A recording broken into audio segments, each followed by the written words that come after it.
Huh. So, yeah, oh, that makes sense, I guess. She said, with the curious devices brought forth. So, the tower was made by the Allergans. So, of course, inside of it would be a load of Allergan technology. Makes sense to me.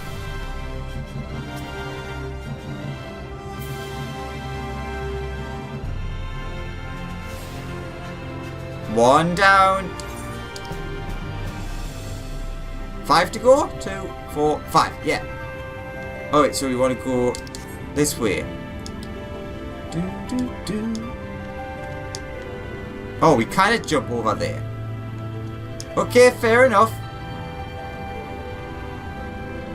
Okay, so if we go back to the Aetheryte, that'll be quicker than running back. Aye, smirt.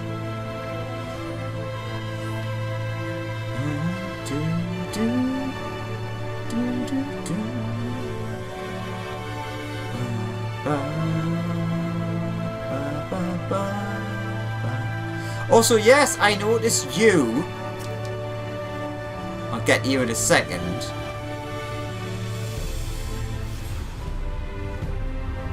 The Terminus Rookery. Yes, you look very familiar, which is interesting. You are a visitor to the Crystarium. Feel free to wander the Rookery, but keep an eye on the Amaro. Some of them bite.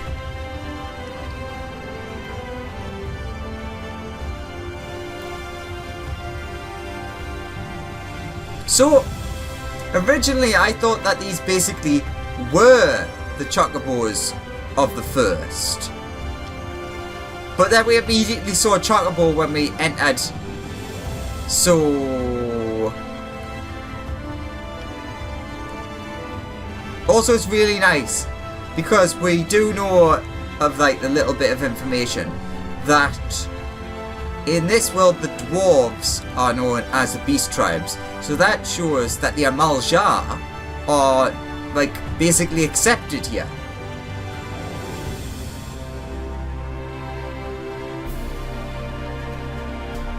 Oh damn, it's above, isn't it?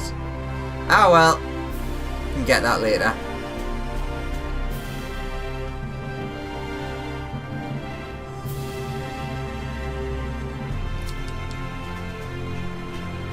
And 3 down. Ooh. Goes down, down, down. Alright, I'm guessing you're going to be at the top of here. Oh. Oh, I'm so in love. So many books. Morin!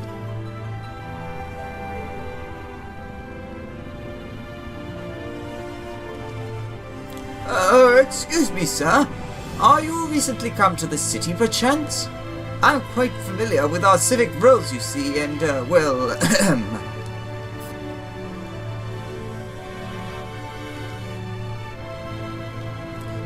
what I mean to say is, have you brought any books with you? A rumpled scroll, even? A scrap of scribbled-on parchment? My apologies. Literature is something of an obsession of mine, as well as a profession. Librarian Morin, at your service, and this humble collection is known as the Cabinet of Curiosity.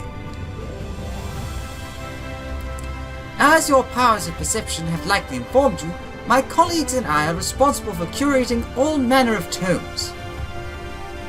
I can see a sense in that. Documents and other vehicles for the written word. As horrific as the loss of life and land wrought by the flood unquestionably was, the damage to recorded knowledge was no less catastrophic. We few do all we can to preserve that wisdom, or preserve what wisdom survived. Well, tell me, what brings you to the cabinet today? Looking for any title in particular? Mayhap a spot of academic research. Oh, so you have an interest in modern history. Splendid. A thorough review of recent events can often yield novel perspectives. I quite agree. If you would prefer something visual to accompany the account, then I think I have an illustrated history book for children somewhere. Just a moment, I'll fetch it for you.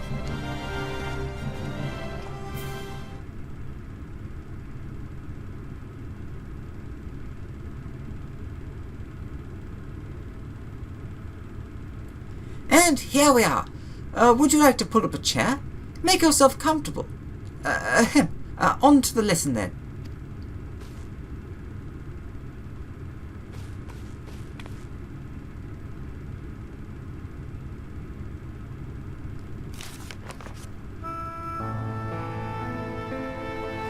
100 years ago, or near enough not to matter, villains known as the Warriors of Light slew the Shadowkeeper, the Steward of Darkness. Shadowkeeper. In the wake of this tainted deed, light began to pour into the world as if from unseen cracks. It pooled and swelled without cease until the day an enormous, blinding wave rose up and swept across our star. We call this calamity the Flood of Light. Everything it touched was leached of life and vigour, leaving naught behind but a luminous wasteland.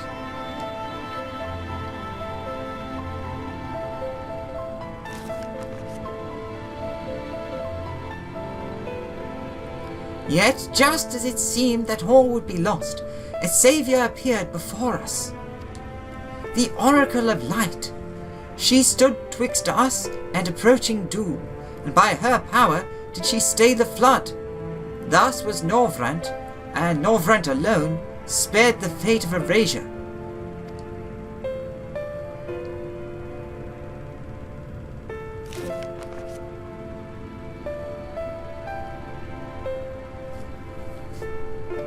Tragedy would, however, arrive in another form. From the blasted emptiness descended horrors of strange and terrible aspect to bedevil the few folk who survived. These sin-eaters were light incarnate, and their fulgent presence stole the night from Norvrant's sky. Even now, they circle the remaining bastions of civilization, ever on the hunt for us, ever hungering for our flesh.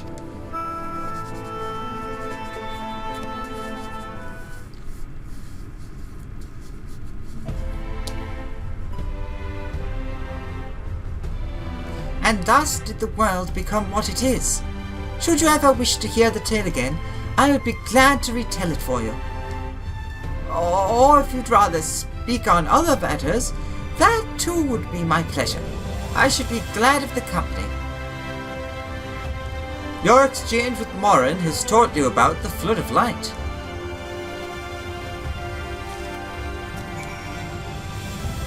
The contents of a book may be immutable, yet depending upon one's perspective, the lesson one learns may be different indeed. In other words, I am very much in favour of revisiting a story one has already read. No, I'm good for that, thank you. Alright, so back to the Crystarium and head south. No, not Crystarium, the Aetheryte. We are in the Crystarium.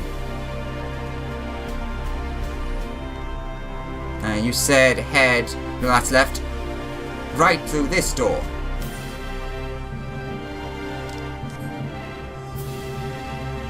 And that will lead us to Bragi. Bragi? Bragi. Don't know. Aha! Our first Hrothgar!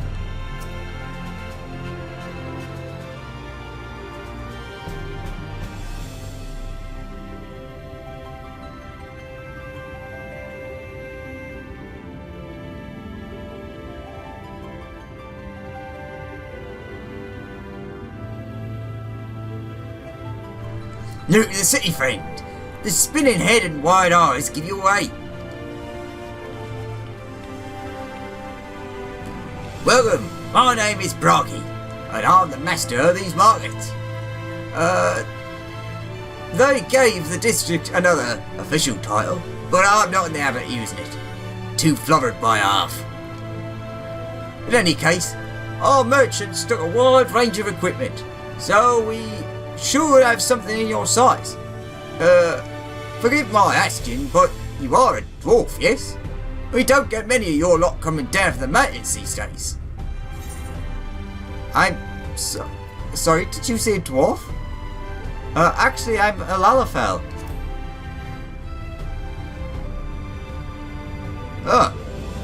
That must be a dialect I'm not familiar with.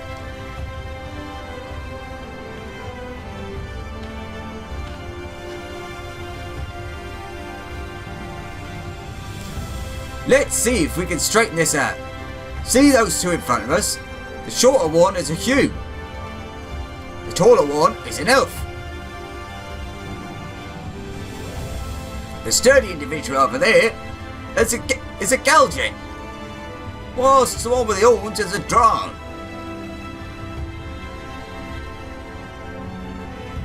And then you have the large scaly chaps with long tails and a knack for raising livestock.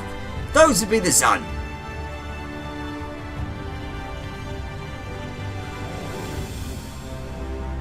Which is apparently not what you call them. Do the dwarves have different names for all the people of the world? Or did you pick up the common tongue in some other far-flung region? Oh, the same as the Exarch, eh? Well, that explains it. You don't get much farther flung than that. We've had a few of your lot pass through in recent years, and despite their obvious learning, they've floundered over the simplest things. But worry not, should you find yourself confused by the local language or customs, I'll be here to answer your questions. Your exchange with Broggy has taught you about the peoples of the first. I wonder... No, you can't abandon it. I wanted to see what the other option for seeing dwarf was. I didn't point them out earlier, but I'm sure you'll spot a Mistel or another Ronso like me sooner or later. Even V's like Captain Lena aren't that unusual in the city. Aye, the Custodium's long been a sanctuary for all manner of refugees. Except maybe the dwarves. Your lot prefer to keep themselves to themselves. Well, in my experience.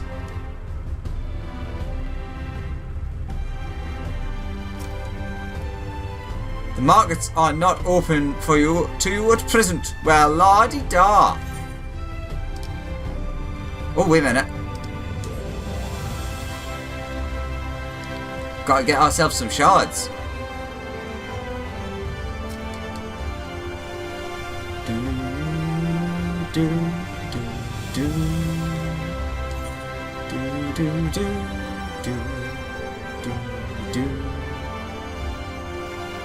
What the? Is that? I think that's water. It just looks like an empty void to nothingness. Alright, so we'll grab this. And then we can teleport back to the main Aetheryte.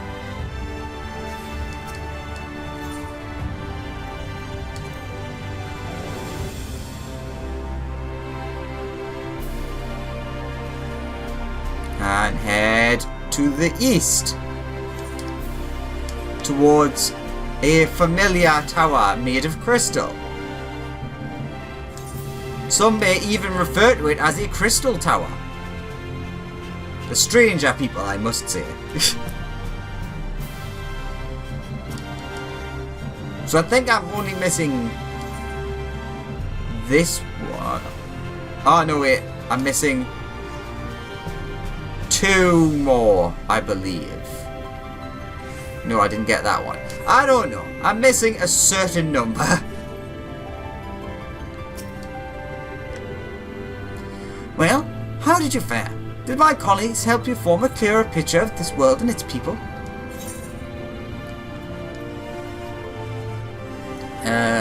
Sure. Yes, it seems you are treated to a most thorough introduction. I understand it was something of a chore, but 'twas necessary that you grasp these things before we proceeded. As for the Crystal Tower's origin, you may have noticed that details were sparse. The structure is, in fact, the selfsame one you knew from the source, transported to the first in its entirety. Right. It was my first attempt at breaching the boundaries between worlds. Something of a trial run for your eventual crossing. And though I do not know which era I tore it from, I do know that its arrival served to set the wheels of fate in motion. Right.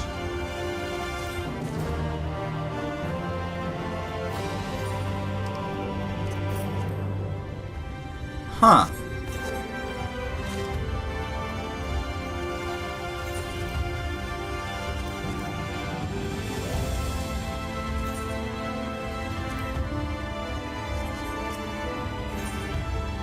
Yeah. And then I'm guessing arms then shoes, or shoes then arms. Because if you got shoes next, you could actually wear the outfit, sort of. Anyways, Travelers of Norant. The Crystal Exarch is finally ready to discuss the matter of your comrade's whereabouts. Finally. You've done as I requested, and learned something of the world in which you find yourself.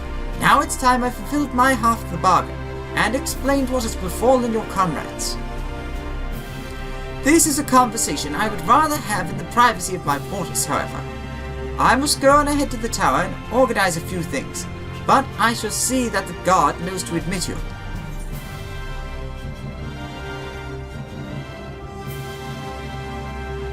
Oh, for God's sake, both are good options. The tower's gates lie open. Throw wide the gates!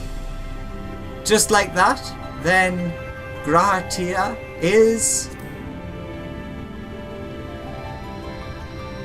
I am not familiar with that name. Is there something I should know? An extraordinary tale, but I'm afraid I found no such individual residing in the tower when it passed into my care. Mayhap we can revisit that mystery another time. For now, I think it best we focused on the present.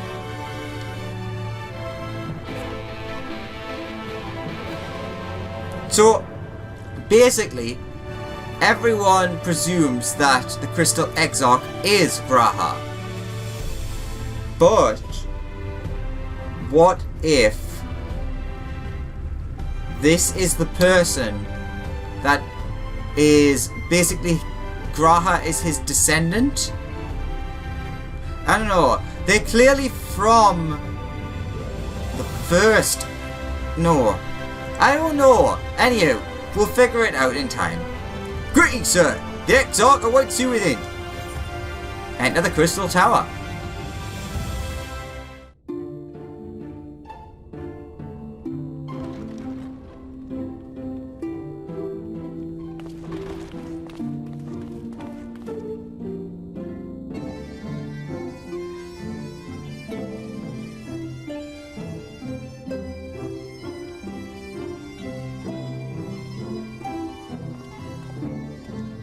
Welcome to the Ocular, my private study.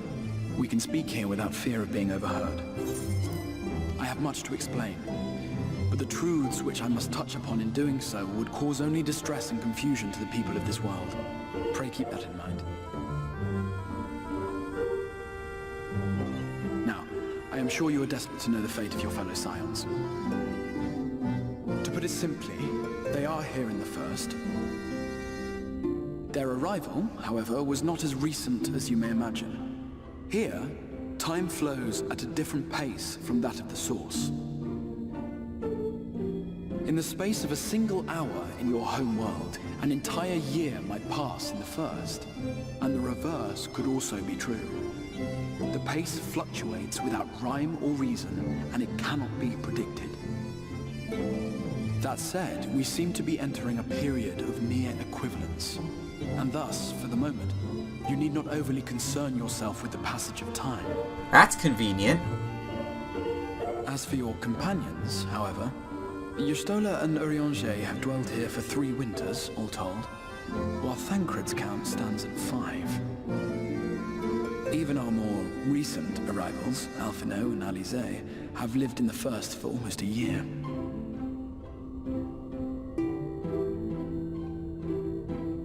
My intention had been to summon only you, but the art of reaching across worlds has proven exceedingly difficult to master. Thus it was that my fumbling hand closed upon those to whom your fate is most closely bound as well. As they were not the object of my summons, their transference was incomplete.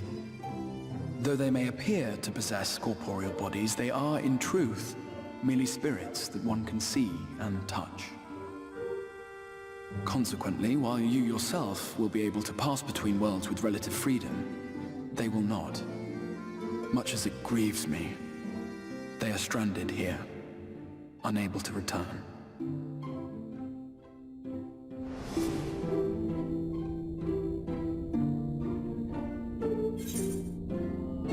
Then find a way to send them back.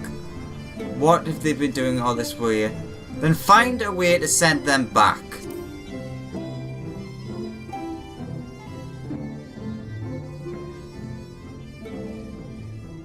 We spent every waking hour searching for a way to reverse the summoning.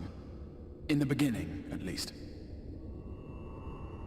As you may have surmised, however, our efforts met with little success. And then we all but abandoned the endeavor once Urianger shared with us the vision he had witnessed during his journey through the rift. In that chaotic no-man's land between realms, time and space warp and blend in unexpected ways. What Urianger saw was the future. That which would one day come to pass. In his vision of tomorrow, the First was rejoined with the Source. This collision of worlds brought about the 8th umbral calamity and the deaths of countless multitudes. Amongst those who perished, Urianger clearly saw the fall of the Scion's mightiest champion. He watched you die.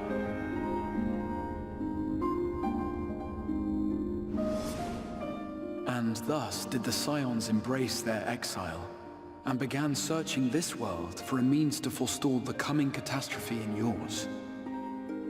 Their souls are stranded in the First, yes, but they have fought on, desperate to save their home and you from destruction. Nor have their efforts been in vain, for it was they who finally established that the elimination of the Sin Eaters will indeed serve to prevent the calamity.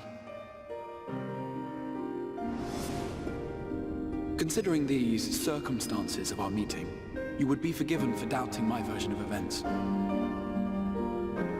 And so, before all else, I would suggest you track down your comrades and hear the tale from their lips. I shall of course be happy to assist in these reunions, and you need not make any decisions regarding your involvement until you are certain of where you stand.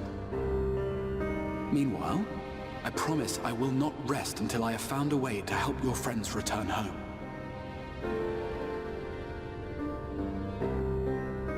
What say you? Have I earned your trust for the moment, at least?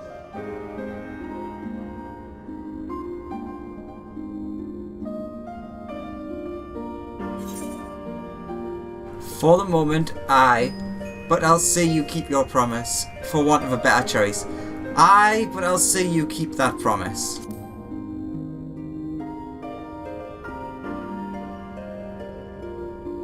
Excellent. You will not regret this. With that settled, we shall have to see about getting you ready for the road. Traveling across the rift has no doubt left you weary. I will arrange for a room where you might rest in comfort.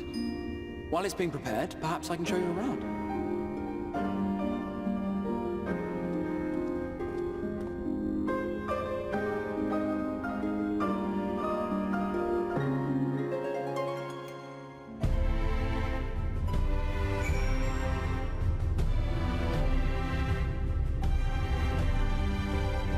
There's a lot there that's interesting.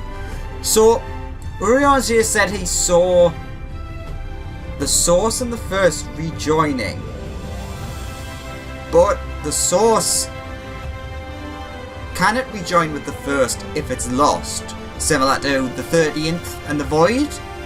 Meaning that the rejoining completely rests on this world being saved.